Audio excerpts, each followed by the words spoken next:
Oops, I Stole a Spaceship. Book 1 of the Interstellar Pest Control series by A.H. Mayweather. Jerome Pritchard believed in 3 things: duct tape, cash payments, and the Lord's willingness to overlook a man's smaller mistakes if that man was otherwise having a rough week. A distant fourth, depending on the season, was the scientific advancement of homemade liquor. He stood in the shed behind his trailer at 1:17 in the morning, holding a mason jar up to the bare bulb light. The liquid inside was clear enough to read Scripture through and strong enough to make Scripture reconsider. Jerome squinted at it through one eye. A hand-rolled cigarette hung from the corner of his mouth, thin and crooked, bouncing whenever he talked. "Batch 37, he said to nobody, because nobody with sense came around during testing. You and me both know 36 had an attitude problem. 4 years ago, Jerome had gotten born again behind the bait freezer at Calvary Gospel after a bad night involving a ditch, a raccoon trap, and the sheriff's cousin. He had gone sober right after, for almost 2 whole weeks. He still considered that a spiritual achievement. His pest control truck sat outside with the driver's door open, yellow hazard light blinking from the job he'd just finished at McCluskey's Poultry Processing. There were mud stripes up the tires, claw marks down the side panel, and a slogan on the door that read, "Pritchard Pest Control. If it crawls, we calls." Jerome took a cautious sip from the jar. His eyebrows went up. Then his eyebrows tried to leave. He coughed once, slapped the workbench, and stared at the moonshine with deep professional respect. "Well," he wheezed, "that'll either clean a carburetor or introduce you to Jesus." He crossed himself, remembered he was not Catholic, and took another sip anyway. The second sip was worse than the first, which Jerome took as proof of quality. He leaned against the workbench, blinking hard. The shed light flickered. Jerome frowned at it. "Don't you start," he said. Outside, the crickets went silent. That was unusual. Crickets were nature's way of saying, "Relax, nothing is happening." When they shut up, something was definitely happening. A blue-white glow poured through the shed walls. Jerome looked down at the jar. "Now," he murmured, "I know you ain't that good." He tried to take one careful step toward the door and discovered his boots had entered negotiations with gravity without consulting him. The jar slipped from his hand, hit the floor, and rolled in a lazy circle. Jerome followed it halfway down. His last clear thought before the darkness took him was that batch 37 might need a warning label, or possibly a priest. He woke up face down on something cold, smooth, and humming. His mouth tasted like battery acid and poor decisions. His skull contained a marching band. His left boot was missing. Somewhere nearby, country music played faintly from his truck radio, which meant either he was alive or the afterlife had gotten extremely specific. Jerome opened one eye. Above him, curved black walls pulsed with purple veins of light. Symbols crawled across the ceiling. The air smelled like ozone, wet pennies, and a bait station nobody had checked since August. He closed his eye again. "Nope," he muttered. "Lord, I am not emotionally available for whatever this is." Something clicked. Then something else clicked. Then several somethings clicked in organized disagreement. Jerome lifted his head. 3 tall figures stood over him. They were shaped almost like people, if people had chitin armor, long jointed arms, glowing compound eyes, and mandibles where the good Lord had intended a chin to be. They wore sleek black suits full of lights and tubing. One held a silver rod. Another held what looked like a clipboard designed by a wasp. The tallest one leaned down and spoke in sharp, wet clicks. Jerome stared at it. Then he looked past them and saw his truck sitting 20 feet away in the middle of the alien room, crooked but mostly intact. The hazard light still blinked on top, casting slow yellow flashes over the slick black floor, and the driver's side door hung open like the truck itself had tried to make a run for it and given up. For a second, Jerome forgot the clicking aliens, the purple walls, and the fact that his tongue felt like it had been upholstered with carpet. He was too busy noticing that the back doors were open, and most of his gear had come along for the ride. The fogger was there. So were the glue boards, the bait boxes, the snake tongs, the cooler, and the old 5-gallon bucket he kept meaning to throw out, but never did because a man never knew when he might need a bucket. Jerome slowly sat up, pressing one palm to his head. The alien clicked again, louder this time. Jerome blinked at the mandibles, the antennae, the armored limbs, and the way all three of them kept touching the walls and each other like they were following scent trails.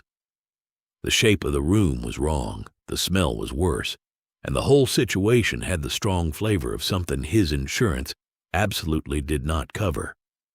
Still, after 20 years of crawling under porches, through attics, and once into the ceiling of a funeral home after a squirrel with poor timing, Jerome knew a pest issue when he saw one. His expression changed, not smarter exactly, just professional. "Well," Jerome said, rubbing his eyes, "I don't know who owns this property, but y'all got one heck of a bug problem." The tallest bug man said something else in clicks and hisses. Jerome pointed at him. "Now, before this goes any further, I want to be real clear about one thing." He swallowed, winced, and pressed a finger to his temple. "I've seen enough late-night television to know how this usually goes, and if anybody here is thinking about putting a probe anywhere unchristian, we are going to have ourselves a disagreement." The three aliens went still. Their antennae twitched. A thin ring of silver light opened in the air beside Jerome's head and snapped around his neck before he could decide whether to duck, pray, or throw up. It settled against his skin with a warm buzz. Jerome slapped both hands to it. "Nope, no sir, I don't wear jewelry. Makes me look available." The tallest alien clicked again.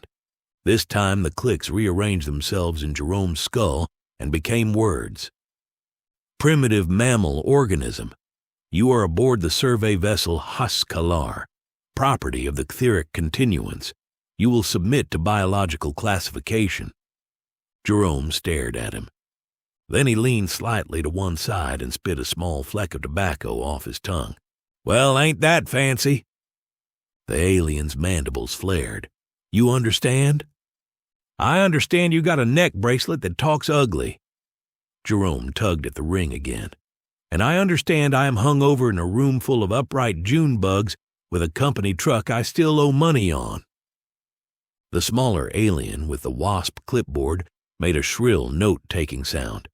The tallest alien snapped a short command at the clipboard one. The smaller one flinched, corrected his marks, and lowered his antennae. Jerome noticed that too. He had seen that exact posture on assistant managers, church treasurers, and men holding flashlights while somebody else yelled. The tallest one stepped closer. "You are livestock." Jerome blinked. Then he gave a tired little laugh. "Buddy, I have been called a lot of things by a lot of people in a lot of parking lots, but livestock is new." The translation ring pulsed. One alien recoiled. Another took half a step back. The collar, trying its best, had apparently rendered Buddy as lesser brood brother of pity and parking lots as ritual combat planes of the oil-stained clans. Jerome did not know this. He only knew the bugmen suddenly looked more nervous, which suited him fine.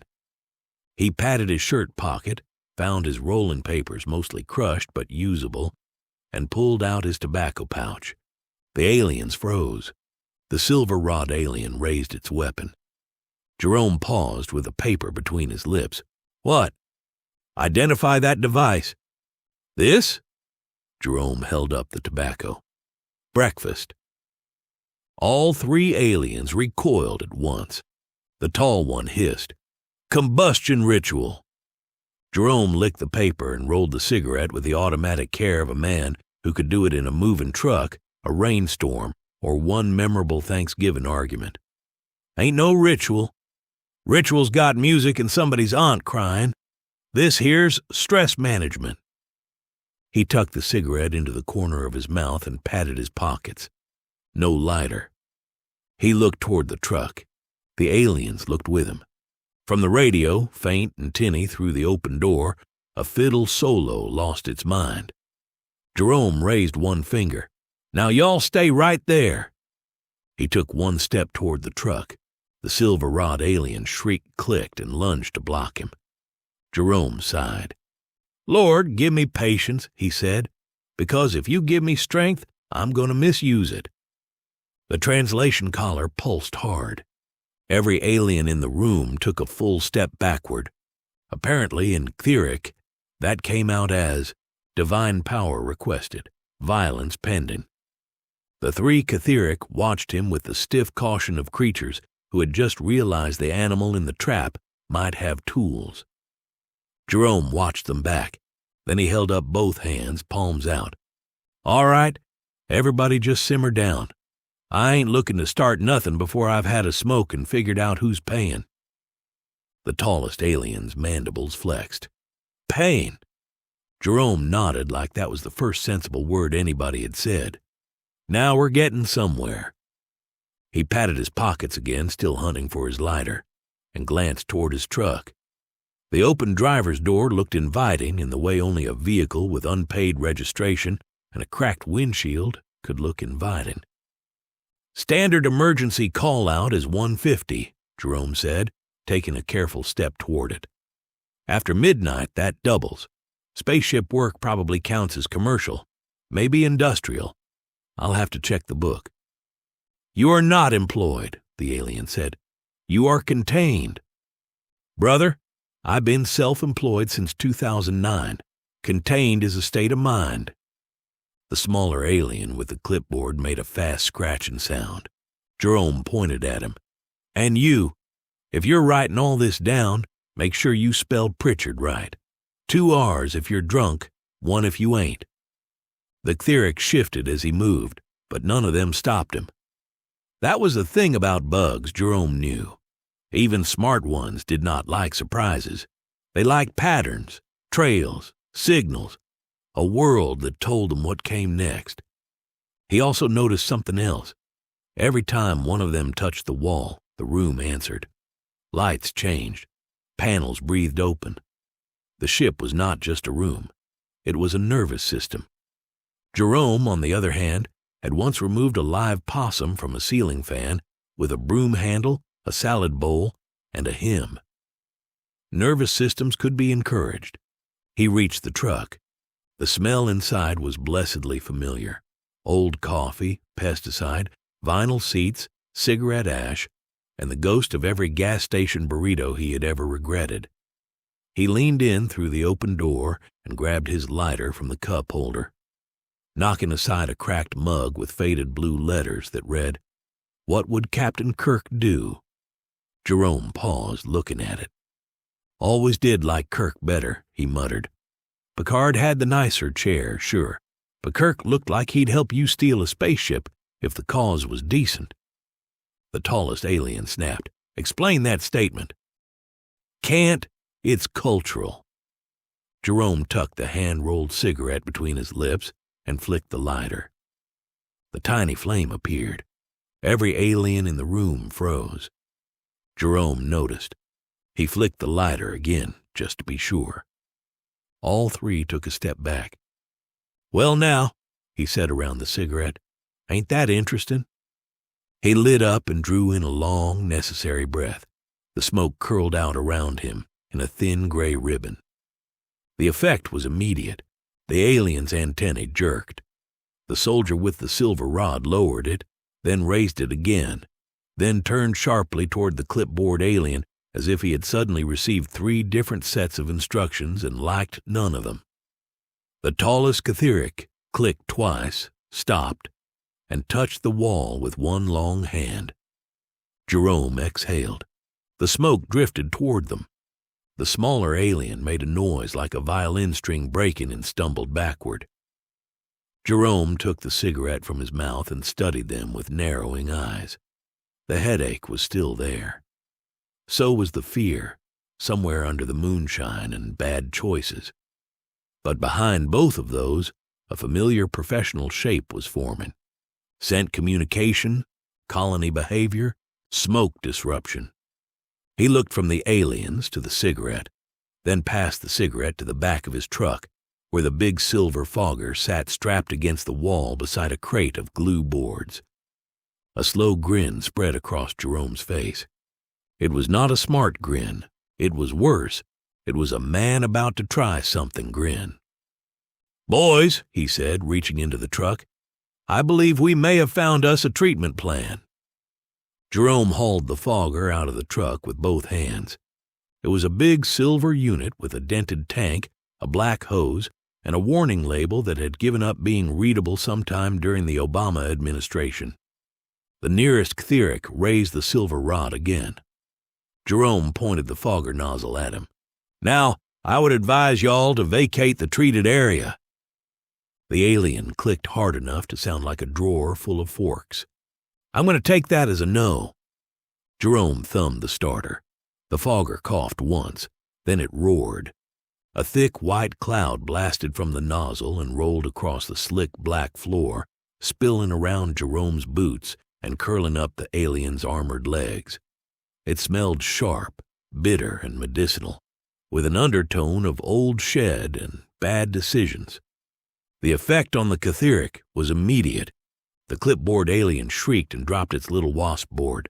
The soldier with the rod stumbled sideways, antennae whipping so fast they blurred. The tallest one tried to bark an order, but the others turned in different directions at once, each suddenly convinced the order had come from somewhere else. Jerome watched them scatter through the fog. "Well, would you look at that," he said. "Y'all are scent talkers." The soldier lunged at him. Jerome stepped back, mostly on purpose, and clipped his heel against the old 5-gallon bucket. His arms pinwheeled. The fogger hose swung wild. The nozzle smacked the lunging alien square under the chin and knocked its head back with a hollow clack. The alien staggered, grabbed at the wall, and slammed one elbow into a glowing blue panel. The wall opened. A ring of pink, organic machinery unfolded behind the panel and gave an offended electrical shriek. The alien looked into it. The machinery looked back, if machinery could be said to look, and discharged a bolt of energy that lit the room like summer lightning. When Jerome's vision cleared, the soldier was gone.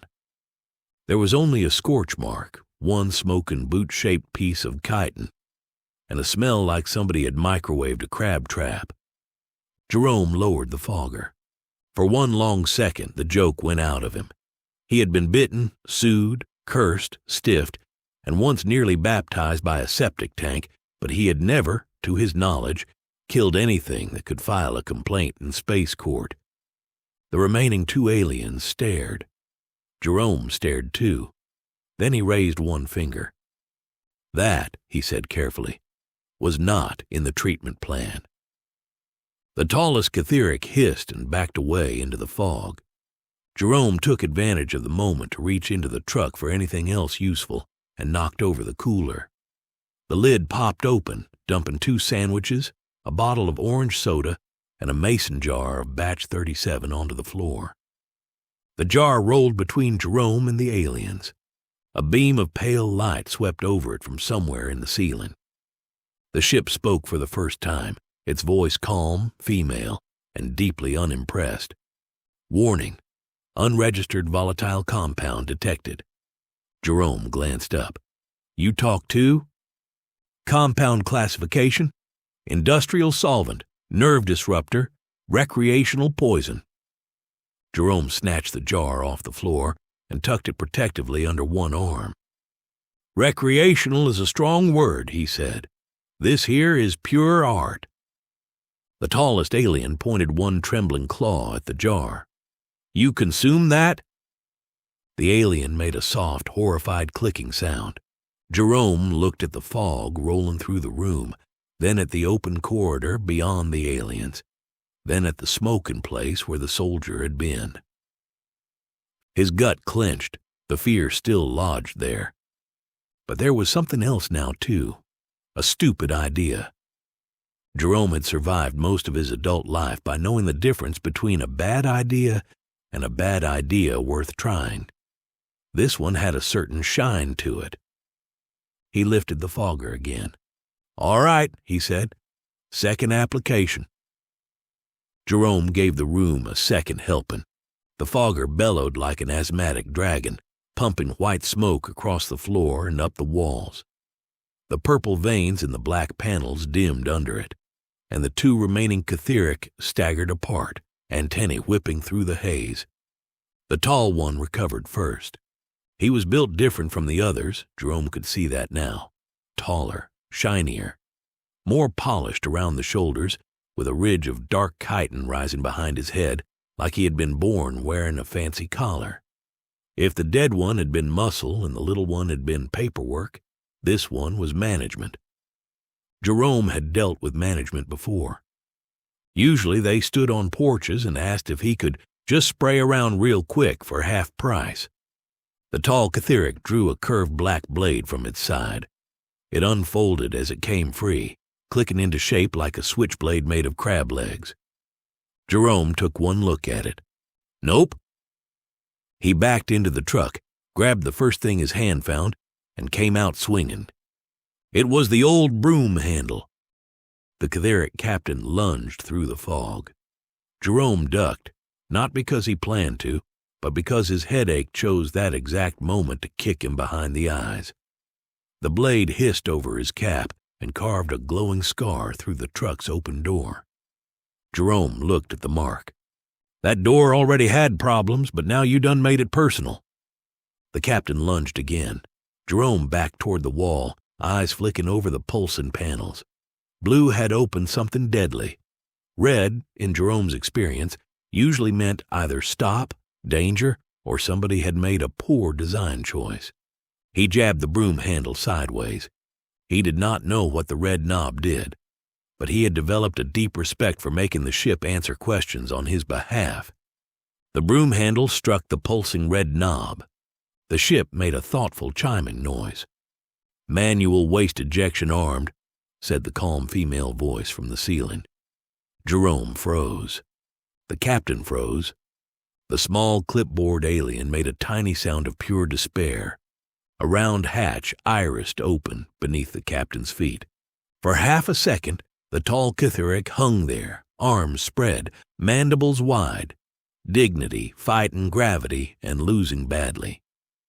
Then the hatch sucked him down with a wet metallic whomp and snapped shut again. Silence settled over the room.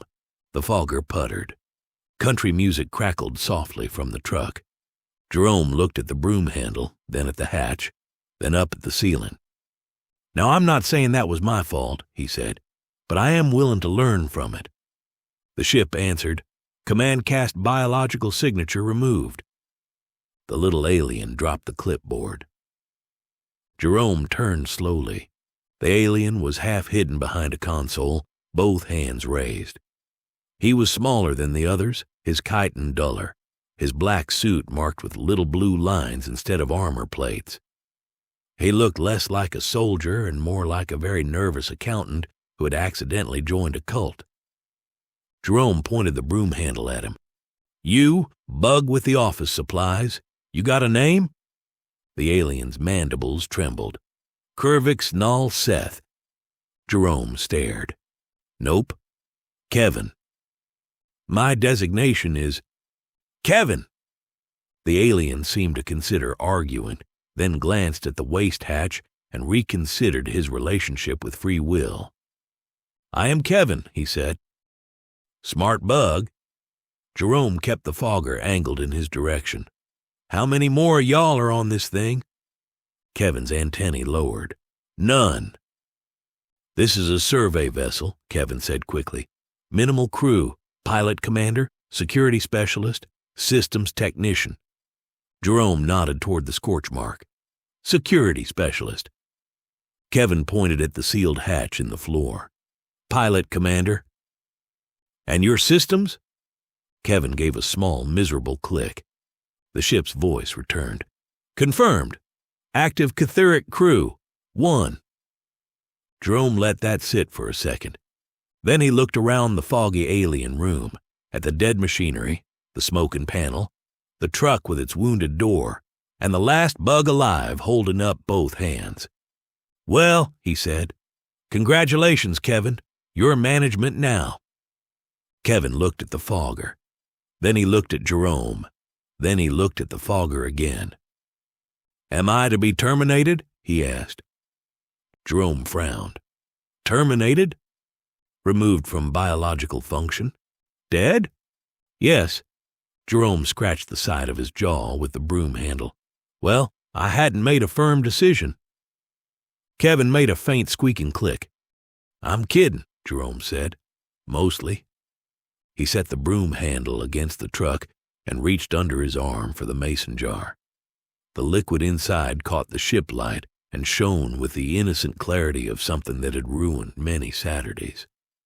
Kevin's antennae pulled tight against his head. The recreational poison? Moonshine. Poison. Heritage. Jerome unscrewed the lid. "Now, Kevin, we can do this the easy way or the professional way." Kevin's eyes shifted toward the fogger. Jerome followed his gaze, then nodded. "That there's the professional way. And the easy way." Jerome held up the jar. Kevin stared at it. "Your categories are alarming. That's how you know they're honest." Jerome took a small sip first, because even in space a man had standards. Batch 37 hit his throat, punched his spine, and rang a small bell somewhere behind his eyes. He coughed into his fist. "Still got legs." Kevin recoiled. "It attacked you internally." "Only because it likes me.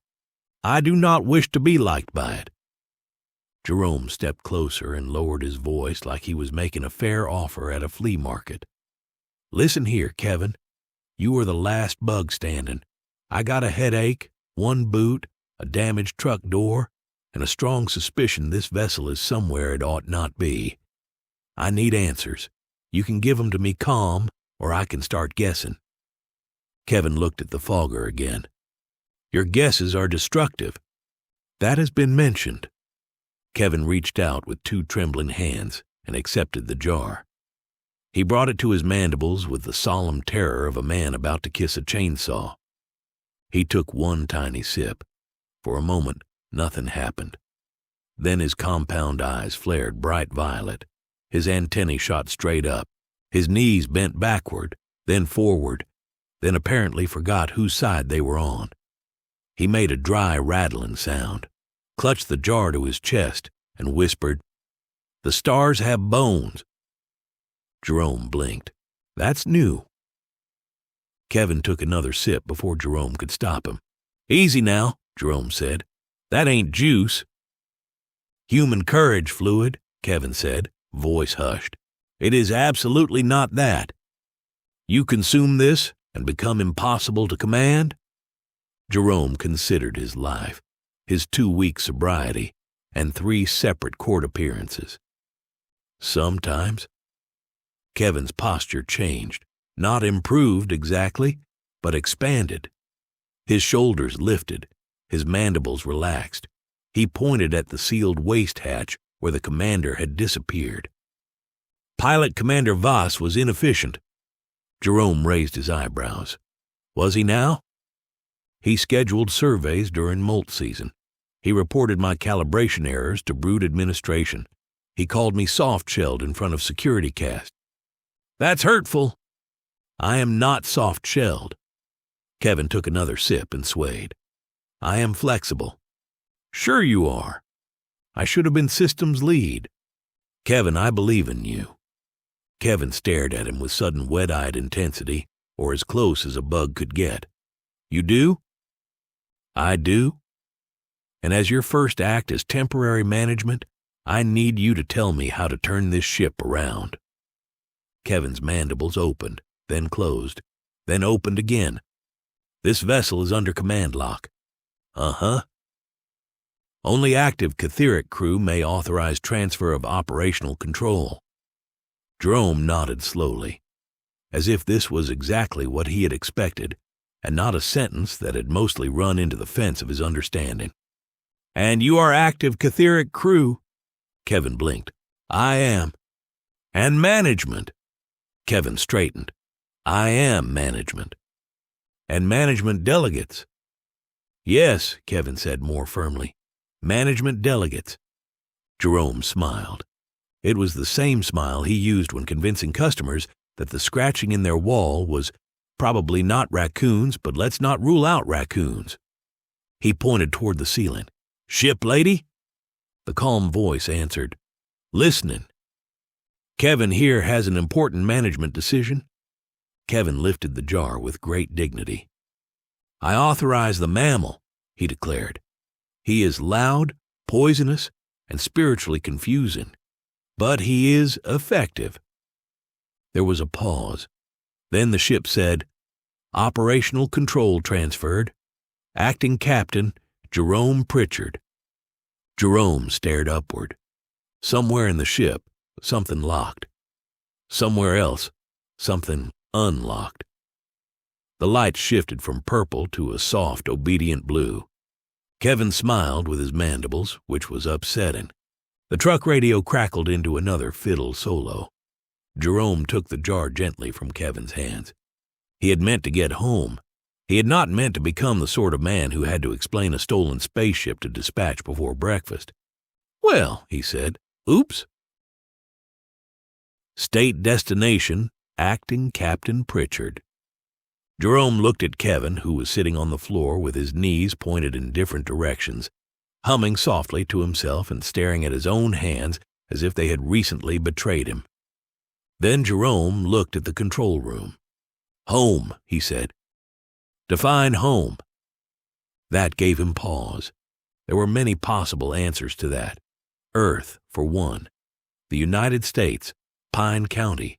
Lot 12 at Shady Acres Mobile Home Community, where the rent was too high, the drainage was poor, and Mrs. Bellamy's Chihuahua had been trying to bite him since everyone still had a Netflix password of their own. But all Jerome could picture was his trailer, his shed, his unpaid bills, and the little patch of woods behind the park where teenagers dumped beer cans and old furniture. "Take me back where you found me," he said, "but quiet-like. No beams, no lights, no angel choir. I got neighbors.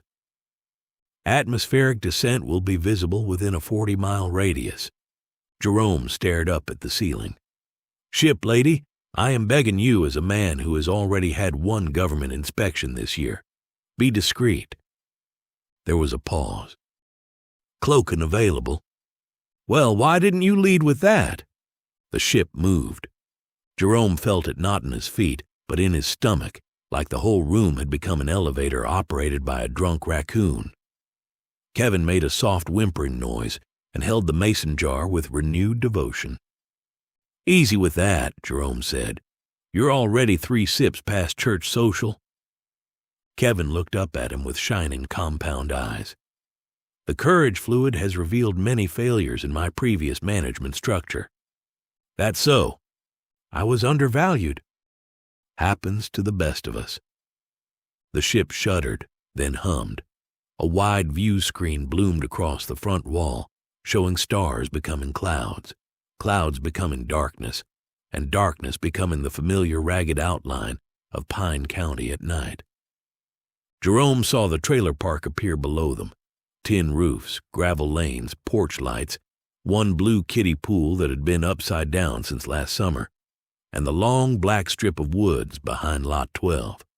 "Set her down back there," he said, "and don't hit my shed." The ship came down in the trees with surprising grace and one unfortunate crunch. Jerome winced. "What was that?" "Object impacted, recreational water basin. Structural value, negligible. Above-ground pool? Confirmed. Belonged to Randy Tuck. Unknown."